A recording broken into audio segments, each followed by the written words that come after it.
ಶ್ರೀ ಶ್ರೀ ಶ್ರೀ ರಾಜವಾರು. ಇದು ನರ್ನೆ ನಿತಿನ್, ಸಂಪದ, ರಾವ್ ರಮೇಶ್, ವಿ.ಕೆ. ನರೇಶ್ ಅವರು ಮುಖ್ಯ ಪಾತ್ರದಲ್ಲಿ ನಟಿಸಿರುವ ಸಿನಿಮಾವಾಗಿದೆ. ಇದೊಂದು ಫ್ಯಾಮಿಲಿ ಡ್ರಾಮಾ ಜೊತೆಗೆ ಪೊಲಿಟಿಕಲ್ ಥ್ರಿಲ್ಲರ್ ಮೂವಿ. ಸಿನಿಮಾದಲ್ಲಿ ಹೀರೋ ಹೆಸರು ರಾಜ. ಅವನಿಗೆ ಚಿಕ್ಕ ವಯಸ್ಸಿನಿಂದ ಸಿಗರೇಟ್ ಎಂದರೆ ಹುಚ್ಚು. ಆ ಸಿಗರೇಟ್ ಅವನ ಪ್ರೀತಿಯಲ್ಲಿ ಮತ್ತು ಅವರ ಅಪ್ಪನ ರಾಜಕೀಯದ ಮೇಲೆ ಯಾವ ರೀತಿ ಪರಿಣಾಮ ಬೀರುತ್ತದೆ ಎನ್ನುವುದನ್ನು ಸಿನಿಮಾದಲ್ಲಿ ನೋಡಬಹುದು. ರಾಜ ಹುಟ್ಟಿದಾಗ ಅವನಿಗೆ ಪ್ರಜ್ಞೆಯೇ ಇರುವುದಿಲ್ಲ. ಅವನ ಚಿಕ್ಕಪ್ಪ ಸಿಗರೇಟ್ ಸೇದುವಾಗ ಸಿಗರೇಟ್ ಹೊಗೆ ರಾಜನಿಗೆ ತಾಕುತ್ತೆ. ಆವಾಗ ರಾಜ ಎಚ್ಚರಗೊಳ್ಳುತ್ತಾನೆ. ಅಂದಿನಿಂದ ಹಿಡಿದ ಸಿಗರೇಟ್ ಹುಚ್ಚು ಅದೊಂದು ಗೀಳಾಗಿ ಪರಿಣಮಿಸುತ್ತದೆ. ರಾಜ ನಿತ್ಯ ಎನ್ನುವ ಹುಡುಗಿಯನ್ನು ಲವ್ ಮಾಡ್ತಾ ಇರ್ತಾನೆ. ರಾಜ ಮತ್ತು ನಿತ್ಯ ಇಬ್ಬರ ಅಪ್ಪಂದಿರು ಒಂದೇ ರಾಜಕೀಯ ಪಕ್ಷದಲ್ಲಿ ಕಾರ್ಯಕರ್ತರಾಗಿರುತ್ತಾರೆ. ರಾಜ ಸಿಗರೇಟ್ ಸೇದುವುದನ್ನು ಬಿಟ್ಟರೆ ಮಾತ್ರ ನಿತ್ಯಳನ್ನು ಕೊಟ್ಟು ಮದುವೆ ಮಾಡುತ್ತೇನೆ ಮತ್ತು ರಾಜನ ಅಪ್ಪನಿಗೆ MLA ಟಿಕೆಟನ್ನು ಬಿಟ್ಟುಕೊಡುವುದಾಗಿ ನಿತ್ಯನ ಅಪ್ಪ ಸವಾಲು ಹಾಕುತ್ತಾನೆ.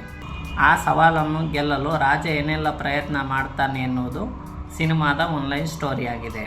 ಸಿನಿಮಾದಲ್ಲಿ ಮುಖ್ಯವಾಗಿ ನಮಗೆ ಎರಡು ವಿಷಯಗಳು ಕಾಣಿಸ್ತವೆ. ಒಂದು ಲವ್, ಇನ್ನೊಂದು ರಾಜಕೀಯ.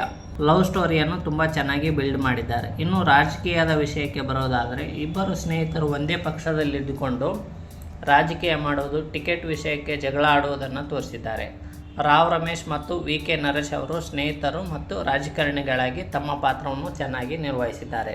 ಇಬ್ಬರ ಜಗಳ ಮೂರನೆಯವರಿಗೆ ಲಾಭ ಎಂಬಂತೆ ಆ ಇಬ್ಬರಿಗೂ ಟಿಕೆಟ್ ಸಿಗುವುದಿಲ್ಲ. ಸಿನಿಮಾದಲ್ಲಿ ರಾವ್ ರಮೇಶ್ ಮತ್ತು ನರೇಶ್ ಇಬ್ಬರು ಸಂಬಂಧಿಕರಾದರೆ ಟಿಕೆಟ್ ಅವರಲ್ಲಿ ಯಾರಿಗಾದರೂ ಒಬ್ಬರಿಗೆ ಕೊಡಬೇಕಾಗುತ್ತದೆ ಎನ್ನುವ ಕಾರಣಕ್ಕೆ ಅಲ್ಲಿನ ರಾಜಕಾರಣಿಗಳು ಸಂಚು ರೂಪಿಸುವುದನ್ನು ಕಾಣಬಹುದಾಗಿದೆ.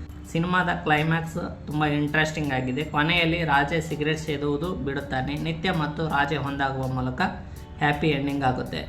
ಒಟ್ಟಾರೆ ಸಿನಿಮಾ ಚೆನ್ನಾಗಿದೆ, ಒಂದು ಸಲ ನೋಡ್ಬೋದು. ಸಿನಿಮಾದಲ್ಲಿ ಯಾವುದೇ ಅಡಲ್ಟ್ ಕಂಟೆಂಟ್ ಇಲ್ಲದಿರೋದರಿಂದ ಫ್ಯಾಮಿಲಿ ಸಮೇತ ಕೂಡ ನೋಡ್ಬೋದು.